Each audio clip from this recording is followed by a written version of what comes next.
Hey, what's up, everybody? This is Christopher from Mansions. I got some questions that were asked to me by various people that I'm gonna answer for you. Thanks for buying this EP, by the way. Number one, explain the band name, Mansions.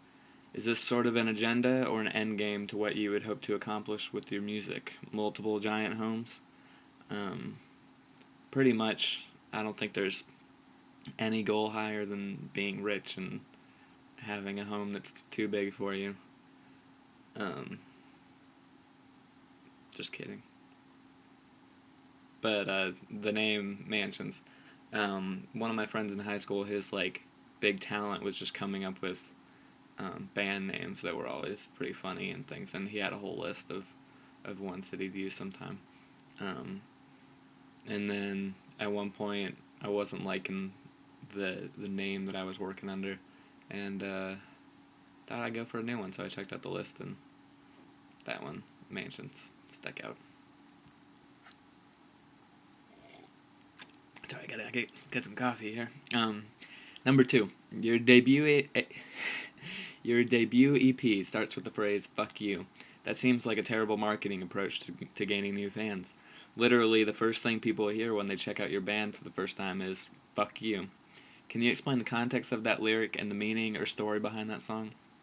Well, yeah, it probably is a bad marketing scheme, but I guess so is starting concerts by saying "what's up, shitheads," which I've done a couple times, so...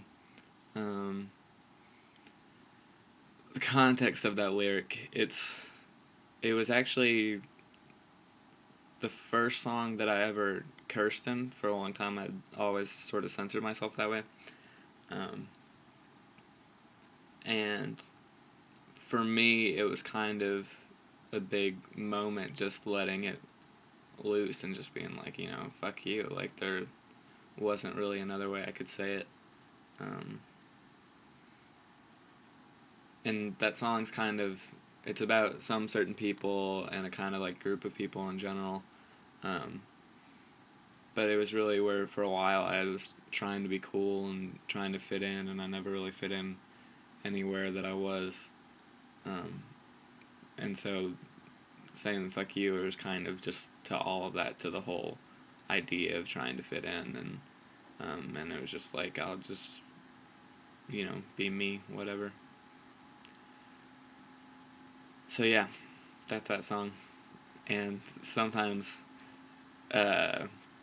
people lots of times when they hear it, I think they either like it and they kind of get, because it's kind of funny too, but then some people are totally turned off by it and stop listening right then, so whatever, it's cool.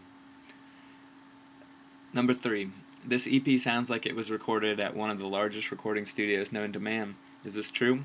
If not, shock us with the real story. Yeah, it was actually a real tiny studio. Well, not tiny, but it was comfortably small, because Mike Sapone, who produced it, who's one of the coolest people I've ever met, it's in his house basically, and it was perfect because it was just the two of us. So if we were in some big multi-million-dollar studio, it would have been so uncomfortable, and I probably would have just froze up and wouldn't have played a single note. But yeah, so it's real cool because he knows all sorts of tricks in the space, since it's his, where a lot of the kind of big drum sounds, those would actually be tricks putting a microphone in the kitchen or whatever. So it sounded like it was this big space, even though it was small. Working with him was a really big lesson in just how you can accomplish really cool things if you just have cool ideas. It's not about, all this money or resources, even though he did have awesome stuff. So. 4. A lot of the songs on the EP and album, lyrically, seem based on true and extremely personal experiences. Are they based in fact? Do you have to keep some stuff hidden, or are you willing to put anything out there for people to hear? Most of them are based in fact. Not all of them are about me. sometimes I'm writing from the perspective of someone else, like talking to me, or, sometimes I am talking as me to someone else, or sometimes it's about, some people where I'm totally not involved in the situation. And sometimes I'll write a song and I'll think that it's me talking to someone else, but then kind of as I live with the song for a while, I'll realize that it's talking to me more. There's a few songs on the album like that, which is kind of cool. It's cool how song meanings can change as you play them for a while. Do I have to keep some stuff hidden? Yeah, for sure. I mean, I'm always afraid that people will find out what certain ones mean, and, I can lie to cover it up where you're like, oh yeah, you're right, that does sound like that, but no, I really wasn't thinking that. Because yeah, I don't want to put everything out there, but it's kind of the only way that I know how to write, so it'll probably get me into trouble one of these days. Hasn't been too bad so far. Number 5, what is your spirit animal? I'd say my spirit animal might be a sea slug or sea sponge. I can't remember which it was, because I have a lot of anxiety, and someone once told me that even the tiniest sea slug actually feels anxiety, like they've scientifically proven it, and that makes me feel a lot better about it. So I think it was sea slug. It might have been sea sponge, but can sea sponges really feel anxiety? I don't know. Number 6, who or what inspires you musically? And you can't name any other musicians. That's a tough one. That's tricky. Musically, Mike Sapone, who did the record, he inspired me a ton. There was a lot of stuff that I just never even thought to try, or that I didn't think I could pull off. But he would just come up with like the craziest sounds on guitars. Like lots of times I would have one sound in my mind, and he'd start twiddling with the knobs and go for something totally different. And at first I'd be like, this isn't really what I was thinking of. But then we'd start playing with it for a couple of minutes, and it was just like so much better than anything I imagined. And he really inspired me a lot, and I feel like the songs that I'm working on, and since we did the record, are just totally, I would not have been possible before working with him. Even there's one song on the album called Millions of Pieces that we had worked some on in the studio, but I wasn't really that happy with how it came out. And then so when I went home, I basically made a whole version that Sapone mixed and made it sound awesome, even though I recorded it terribly. But a lot of the stuff I did on that song, which I guess you'll hear on the LP, it never would have even crossed my mind before I met Sapone. He really inspired me a lot. Besides that, I guess books, friends. I don't know. I don't really know why I said books. I wish I read more, but I don't. 7. Other than drums, you played all the instruments on the EP and LP yourself, as well as wrote all the bass and guitar parts. Did that all come together in the studio, or did you have everything kind of mapped out beforehand? Most things were fairly mapped out. I'd say maybe like 80%, which was good because we did the record in like 18 days or something. It was not a lot of time. And I had, a lot of the songs I had made demos of like 4 or 5 times, so I knew them pretty well. And a lot of it just changed by, having different sounds than had been on the demos. But then there was a lot of stuff where I'd have a part a certain way, but Sapone would, like, sing different parts to me, which is pretty awesome. And we change it, and he got me playing a lot cooler stuff, like a lot of things that I just hadn't considered. And, some stuff changed once we started recording it, and like Anthony, who played drums, he would have some ideas, like especially for the bass. Some of the coolest stuff on there I think was his idea. And then even some stuff like when we were mixing the record would be ideas then, like cutting out the bass for a whole section or whatever. So I'd say mostly mapped out, but not entirely. You gotta leave some room for the studio magic. What makes Christopher smile? What makes Christopher weep? What makes me smile? Well, I've got this right here. Makes me smile. My girlfriend got me a espresso machine for Christmas, and I'm kind of obsessed with it. Like, I make it all the time. And now it sucks because I can't drink regular coffee because it just tastes like water to me since I've gotten used to the strong stuff. So that makes me real happy, or smile. It makes me smile. New guitar strings do too. What makes me weep? It does make me weep.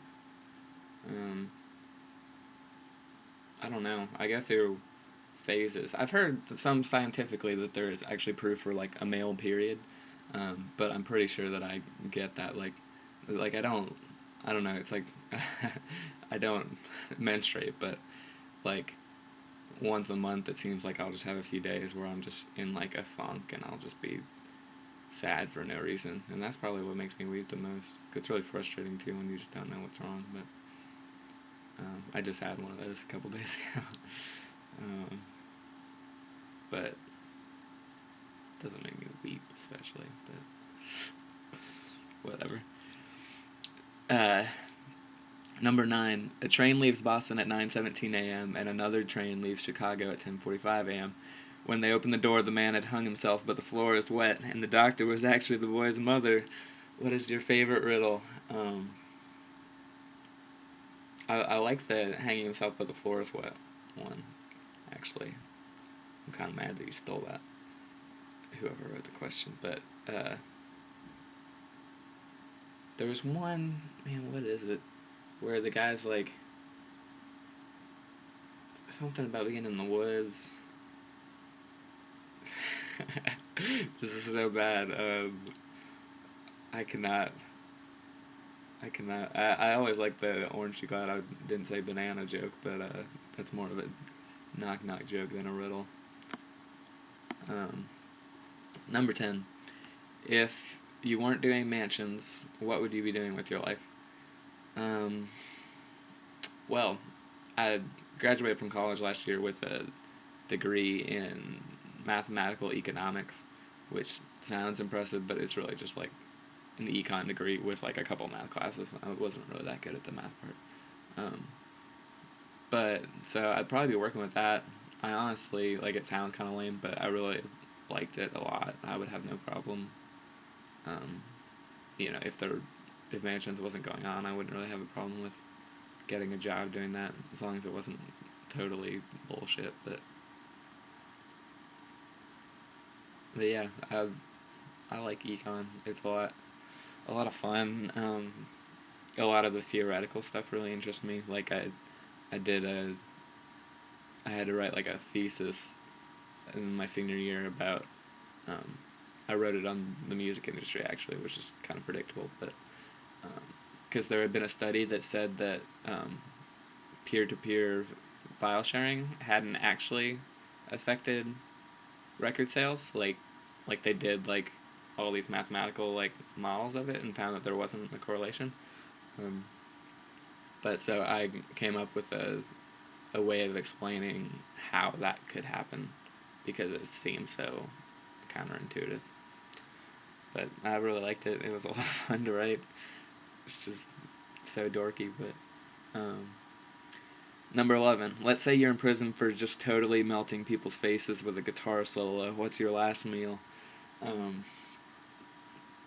My last meal, I like Stony River steaks a lot. They're pretty fabulous. With some garlic mashed potatoes, or sometimes I'll get French fries because I like having a little ketchup for my steak, which is totally like bad and faux pas, but so sometimes I'll get fries, so then I'll have ketchup for that, and then they won't know that the ketchup's for the steak. There's also this place here in Winston-Salem that's awesome. It's probably, as a whole, it's probably my favorite restaurant. It's called Milner's American Southern. It's good for like special occasions because it's expensive, but it's ridiculous. They have great steak too, and they have these little tomatoes on the side that have like spinach in them and things. It's just so good. But my last meal might have to be Moe's. I really like Moe's a ton. I have to go there like once a week or I get crabby. The one here in Winston is like better than any other ones I've been to. So I'd want to go to the Moe's here. It's cool, like the employees all kind of recognize us because we're there all the time. And I get a Joey Bag of Donuts streaker where it doesn't have the tortilla with chicken and black beans. And then tons of chips, and I basically use it kind of as like nachos, and I dip the chips in and munch it. Okay, this is the last question, number 12. Roth or Hagar? Man.